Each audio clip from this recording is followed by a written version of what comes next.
Good morning. How we doing? How we doing? Who's going to get us started? Who's Well, got something good going?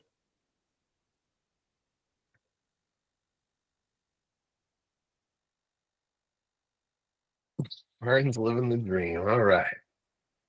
Um, Doing a little bit of research on my tech setup on this Notion app that I've been working on, and was looking for some influencers that kind of specialize it, and I came across a gentleman by the name of first name's Ali. I'm not sure how you pronounce his last name, but I just wanted to share. I'll put it in the chat. He has a good little video on goal setting. I know there's a bunch of different stuff out there. I just thought it was one of the more concise. I think it's like a 15-minute video of just some of the strategies around goal setting. So if you still haven't kind of set your goals for the year or don't have a plan on how to review your goals, or I just thought it was a good little video. I just like the way he presents. It's nice, clean, to the point. It's a great YouTube channel. So that is in the chat for those of you guys who just want to do a little bit more work on your intentions for 2025. So I'll start there.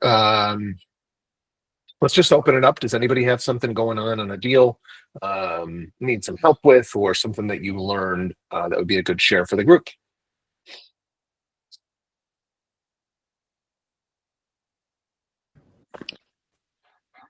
Martin, you're up, buddy. just a quick question. Pros and cons, condo versus condex. Any thoughts on that?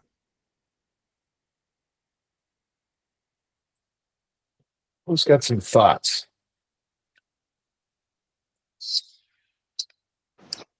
Apples to oranges.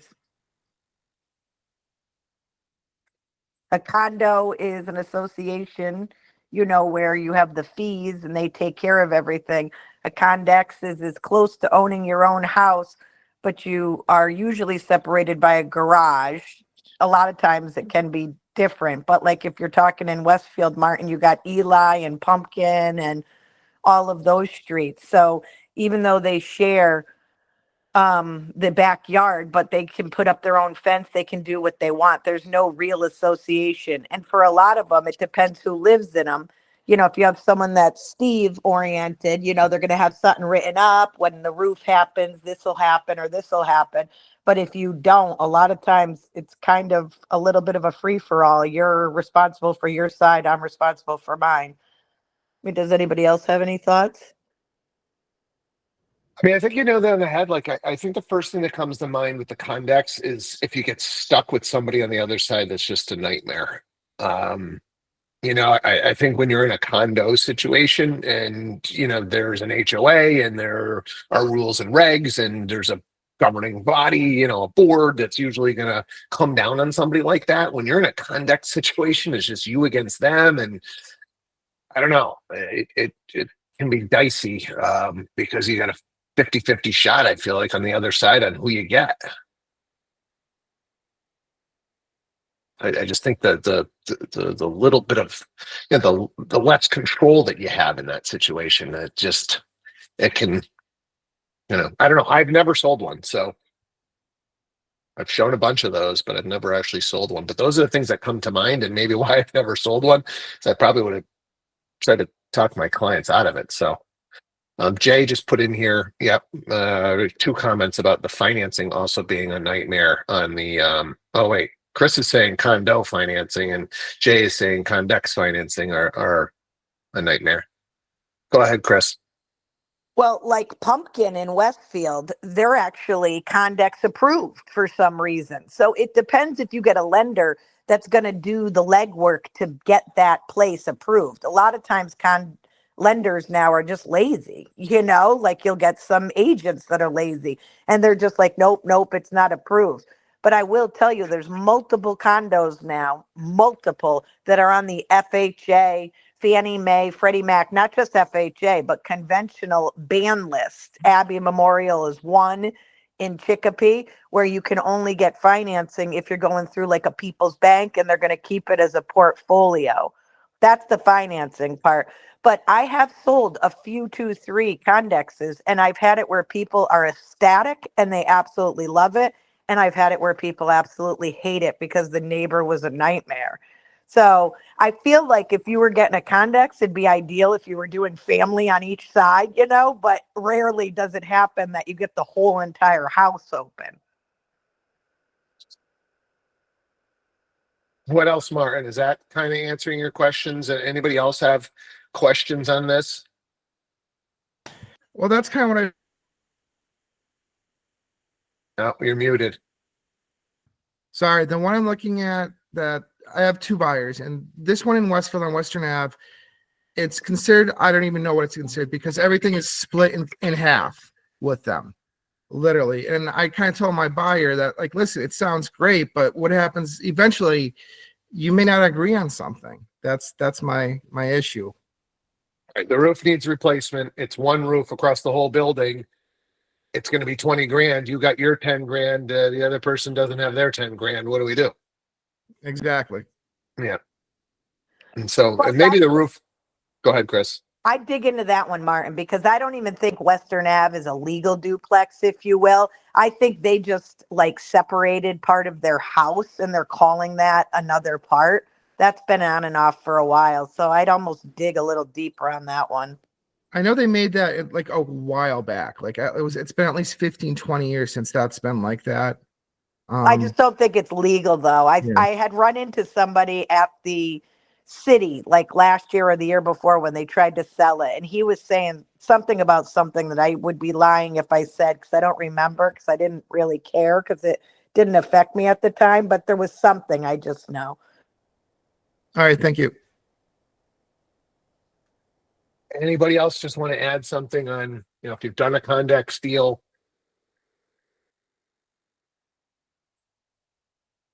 I think in, as we move more and more east as well, and you've got these, 3-family properties that they're turning into condos, it's kind of turning into that similar situation where you got 3 separate unit owners on each floor. And you get one that isn't playing nice, it can be a real problem. So I don't know if anybody's got any experience or, was selling one of these or selling one of the units within one of them, and what kind of problems you might have run into.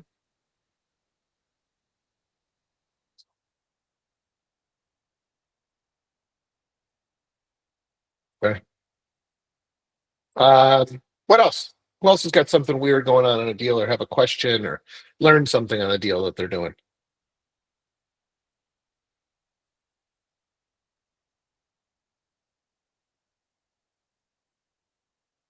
Steve.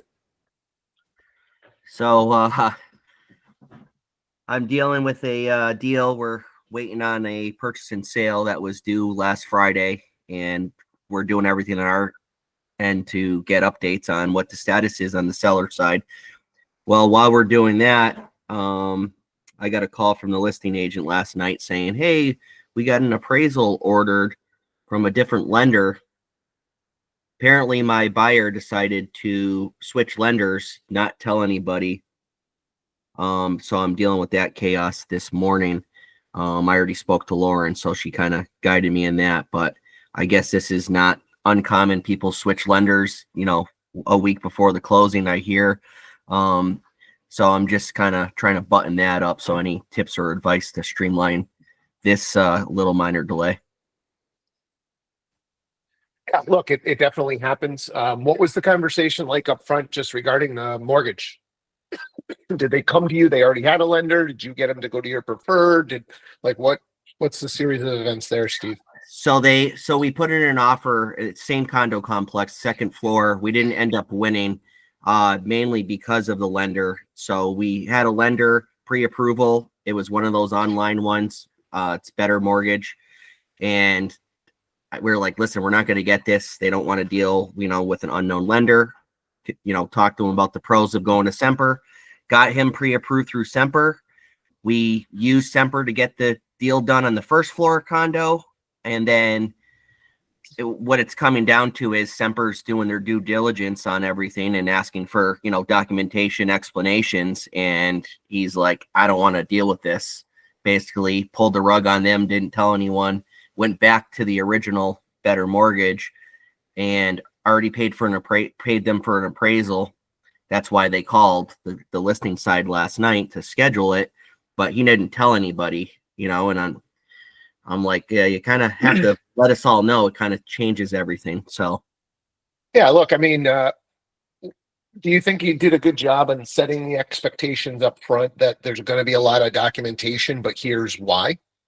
Did that conversation happen, right? So we want to explain that the best lenders are going to ask for a lot of documentation to make sure that we've got everything up front. We can look at everything so that we don't get to the finish line and we have spent money on inspection, we spent money on appraisal, and then we find out, you know what, we can't do this deal. yeah, that's it, precisely kind of the conversation I had. I said the reason why these online lenders like Rocket Mortgage, Better, Homes, I said we're dealing with somebody across country that we don't have a face and a name to. We don't have rapport, I want to ask you, I'm going to be specific though, Steve. Did you give them the pain points of here's what I don't want you to see happen? I don't want you to spend the money on these two things, right? Because if we're not specific about why, and they don't understand the why, it's just, oh, you want me to use your guy because it's going to be a smoother process. I want them to feel the pain. Here's what happened with one of my other clients. They used one of these onlines. The rate seemed better. We spent money on inspection. We spent money on appraisal, and we found out that they couldn't do the deal. And there's no way to get that money back now. And I just made a commitment to my future buyers. I'm not going to let that happen to them. Yeah. So Right? the way I detailed it was, I said, listen, Semper's very thorough. They're going to ask for everything. It's going to be in a list. I said, my guy, Eric, is really great. He gets right back to us. We're going to walk you through every step of the way. If there's something missing, they're going to know. So when they say we're getting to the finish line, we're going to get to the finish line. I said, the issue with these other ones is they're a little bit more vague. They don't dive as deep. There's, and then all of a sudden you find out there's an issue. It's too late. And then a deal's falling through. I said, so they're more thorough. They're local. They're going to walk us through any issues. I said, if there is an issue, if anyone can rectify it, it's going to be Semper and my guy, Eric, because we have that relationship. Steve, Yep. Steve, did you give them the pain point of, I don't want to see you lose $1,500? Yeah. So Specifically. Specifically, the conversation regarding that was, you have your money in your inspection and you're going to be paying for an appraisal. If this doesn't get to the finish line and I told them, I said, two ways things fall apart is through the inspections usually, and then the financing. The last thing we want is a lender that can't get you approved at the finish line, and all that money that we spent is gone, and then we find another property. Look, if you had that conversation, right, and he's still deciding to go that, right, you can't control a buyer, right? But where I see a lot of times what's happening is we would talk to the agent, say, yeah, I told them the benefits of going to the preferred. Did you specifically explain the situation? You've seen it happen to another buyer. They lost this money on this, then they lost this money. Well, no, I didn't go into those details. Well, then you didn't go deep enough. They didn't feel the pain of why they should be taking your advice, right? So I just want to make sure we are going that deep. If we go that deep and they still decide, there's nothing we can do, right? And people make decisions, and they don't tell people, it happens. Right? Yeah. But typically what we're finding is the agent didn't go deep enough. The explanation was surface level. I had a quick conversation about the benefits of going with one of my preferreds, and so if we don't go deep enough, we can't expect to have the full control. We got to make them feel the pain, right? Full disclosure. This is why I'm doing this. I would never want this to happen to you. Well, you could see in my dot loop in my background and notes and text, we talked specifically about the inspection and the appraisal. If you did that, there's nothing you can do. Yeah, he was bringing up the pain point initially, even worrying about his money, and I explained, that's where I kind of went in depth with how deals fall apart, and that's why we're going with Semper now. And it comes down to he doesn't want to deal with the thoroughness of it. He feels like it's going to streamline through this other one, and I'm afraid it's going to backfire, and then it's going to be I told you so. Yeah, look, it is what it is. I mean, sometimes these guys just got to learn the hard way. Anybody else want to just jump in on what they've done in these scenarios? What else can we do when, a client's going rogue like this? I mean, I think sometimes you just can't fix stupid, Steve, unfortunately, and you got to let them do their thing. Yeah, Martin. So I'm in a similar situation with one particular client. He's from the hill towns and he fights everybody tooth and nail on everything. Why do you need this? Why? And it was explained from the beginning. And he's one of those, we've had literally conversations with the lender and the attorney, and the attorney says, give them what they want. They need it if you want the loan. And there's just people out there like that, Steve, where it's like, they have to learn the hard way and they'll fight you on tooth and nail. And at the end of the day, after the arguments, after the, why do you need this? You need to talk to my attorney. They're going to end up having to do it anyway, but just takes them a while to learn. What we don't want is for those things to happen and then them to say, why didn't you tell me? Right. And so I just don't want you guys to ever be nervous about having these conversations. It's shocking to me how little control, a newer agent typically has. We have very few agents right out of the gate. We coach on this, we train on this, and for whatever reason, I'd say 25% of our newer agents grab the bull by the horns, drive the bus, and make sure that they're getting their attorneys, their lenders, their inspectors on these deals. And it's why we have a higher fall through rate, right? We've really got to stress this stuff, and we got to story tell, so that we have control of these transactions. Nicole. I was just going to point out too, besides the pain point of the money they're spending, if you're switching lenders too late in the game, it could delay the process, and a seller doesn't have to sign an extension. So if the new lender needs an extra week because they didn't get something done or they got it too late in the game, that could be the deal right there. The seller could say, nope, I have no idea who this new lender is. They didn't tell me they were doing it. I don't want to give them this extra week, 2 weeks, whatever they need. So make sure you're pointing that out too. Like, hey, if you are going to switch, if you want to rate shop, do it up front, do it at the beginning, because if we get under agreement and we switch lenders and that new lender needs more time, we might not have a deal anymore. So if you love this house, you might miss out.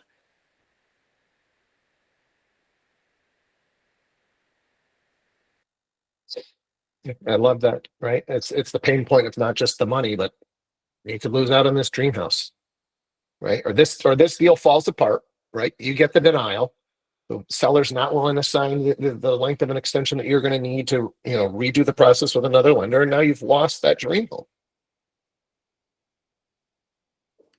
And your Also got deposit. Yeah, and potentially your deposit if we didn't do proper extensions. Nicole just said you can't do an extension if they changed. I didn't realize that. It depends on state contracts, et cetera, on how these different ones are written. I think, Nicole, there's something with regards to Connecticut contract, right? On that. Yeah, you can do an extension, but if the seller doesn't sign it in Connecticut, it can be a little dicey if it still stands up, even whether you send it as a buyer or not. If it's not fully executed, it could have to go to small claims court. You might still win, but it's an extra step. But either way, if they don't sign it and they just choose to terminate, even if you get your deposit back, you're losing the house, was really what I was saying. But yeah, you can still do the extension. But the sellers, if they don't sign it, it doesn't matter.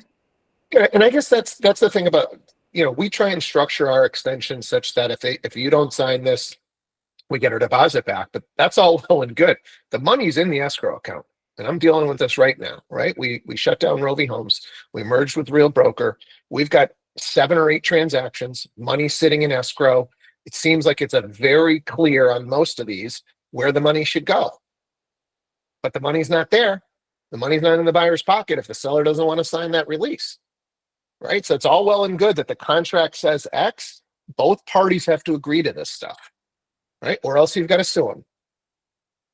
And so we got to keep that in mind, and we got to have those conversations with our clients that just because the contract says something doesn't mean it just you back out and you get your money back. That's definitely not how it works.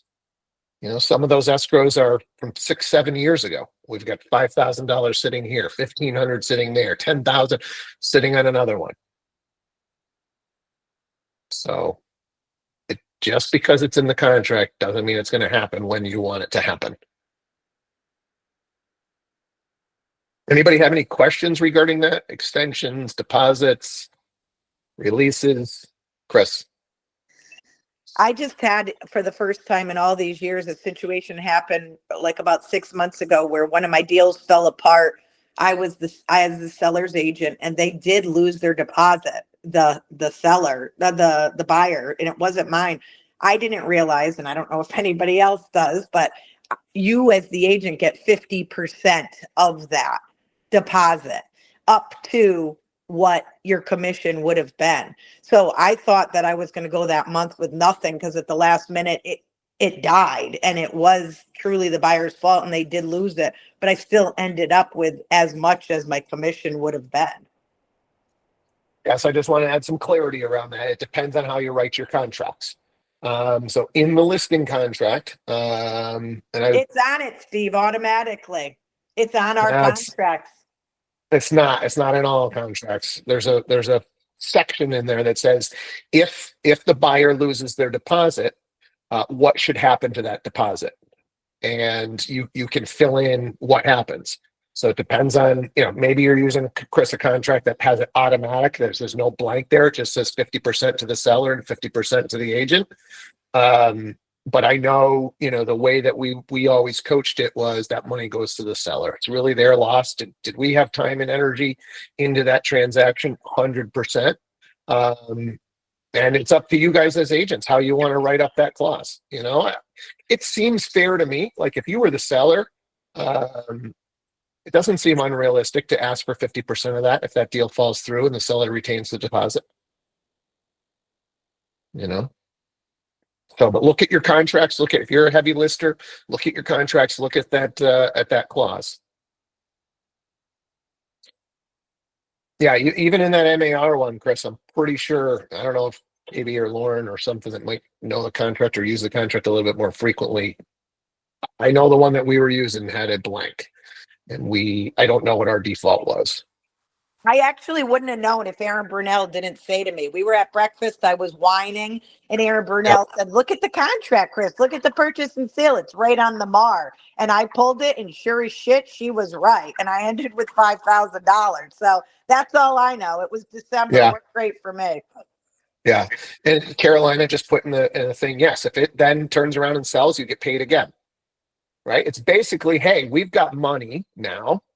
Right? The seller got money out of this deal. I put some time and energy into this, right? How about I get paid for my time and energy? So yeah, yep, you get paid twice. So I might be able to just quickly pull up if you're using the MAR form.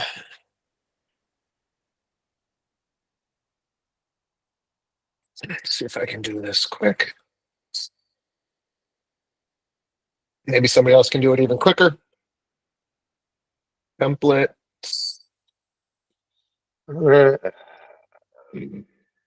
Listing. List. Exclusive right to sell. MAR 709.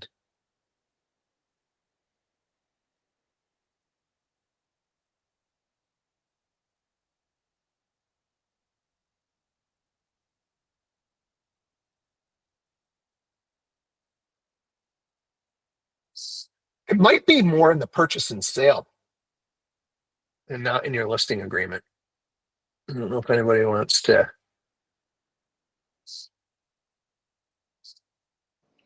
It was my listing. Yeah, was it in the purchase But and it sale? was the purchase and sale as well, Steve. Yep. Purchase and sale agreement, standard residential. Let's see here. Escrow.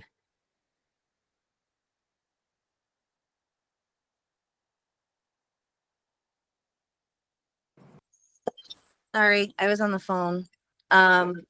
Chris is right, Steve. It's definitely in there. It should be under the section after commissions. But which is it in the listing agreement or is it in the purchase and sale? It's in the listing agreement, 709.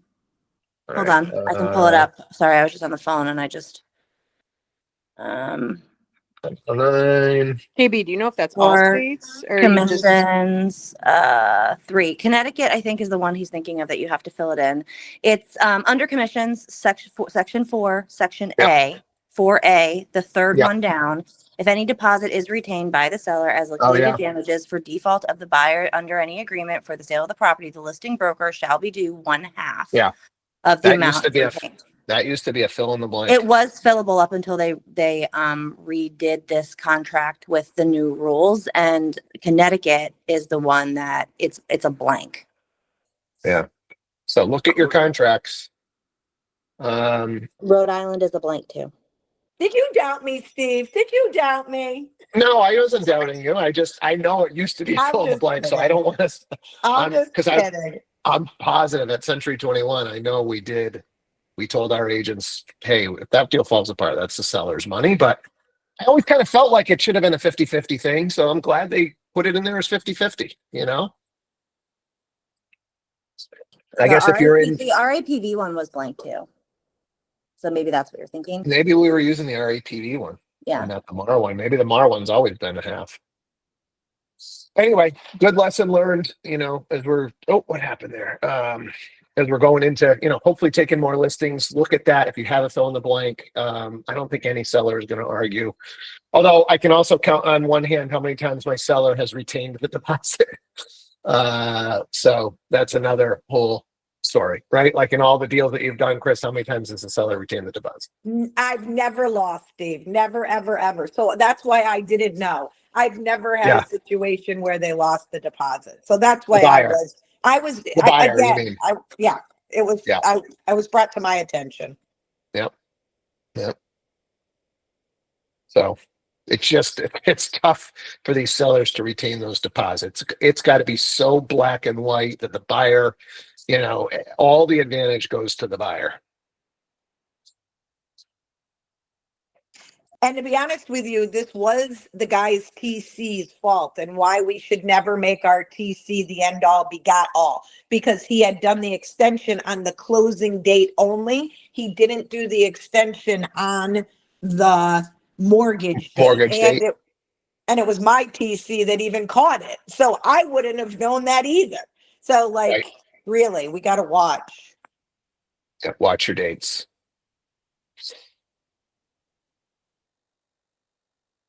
Good. Any other questions on deposits, returning, releases? Some good stuff in here today. Great topics. Okay. Quickly, we'll just take a look at learning opportunities today. What do we have here? Present. Calendar, share. Close. Why did that not share? Reload. What is the date? It is the 7th. Friends and Tactics Mastermind Group, Better Branding Mastermind, Geo Farming Mastermind, Psychology Driven Sales, Real YouTube. And that's it for today. So a bunch of different opportunities for you guys to learn a little bit. Again, always, if you take one of those classes, would love for you to take some notes and maybe just share with this group. Hey, took the geo farming class yesterday. Here's 2 tips, right? We're not going to look for a full summary of the class, but here's 2 quick tips that I got out of the meeting. So, you know, if you're learning, come back, share with this group. A lot of you guys are coming and taking, and we'd love for you guys to come and start sharing. Right? Like the littlest tips that you might pick up could help somebody on this call to keep a deal together, put some commission dollars in their pocket, and you know, nothing better than helping out a fellow agent. So appreciate you. Have a great Tuesday, and we will do it again tomorrow morning. Take care.